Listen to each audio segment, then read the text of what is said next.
Report by the Kenya National Examinations Council has painted a grim picture of Class 8 pupils' proficiency in all subjects.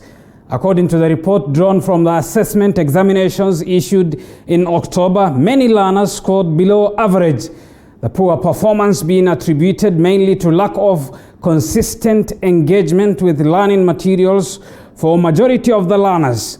But as Calvin Chitwa now reports, some learning institutions that were aware of this impact improvised other ways of keeping their learners engaged in schoolwork.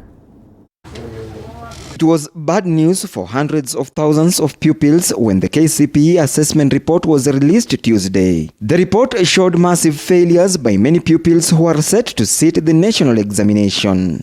And now, even the directors of some technical and institutions of higher learning are concerned.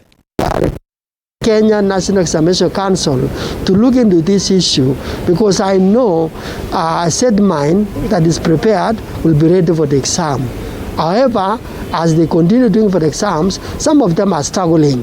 They have no school fees, they have not paid anything, and some of them are even sleeping without food. They fear that the challenge faced by pupils and students in primary and secondary schools may also apply to students in institutions of higher learning. We need more time for most of these students, especially in tertiary colleges. There are some who are sick, there are some who are not prepared, and yet immediately we opened, they continue sitting for the exams. The long break due to COVID-19 pandemic brought with it a myriad of challenges to the education sector, some of which still remains a challenge for both learners and tutors.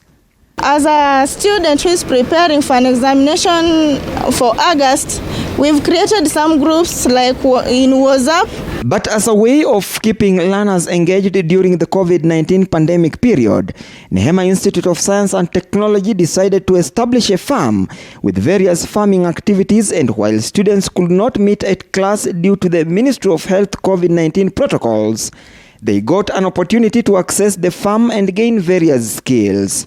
What we are doing here is it's part-time. It's what we learn from time to time.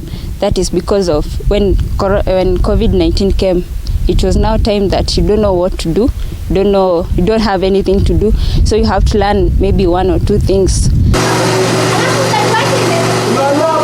Apart from the agricultural activities, the institution has also used the large space at the farm to conduct lessons. Sometimes we have used the farm as classes.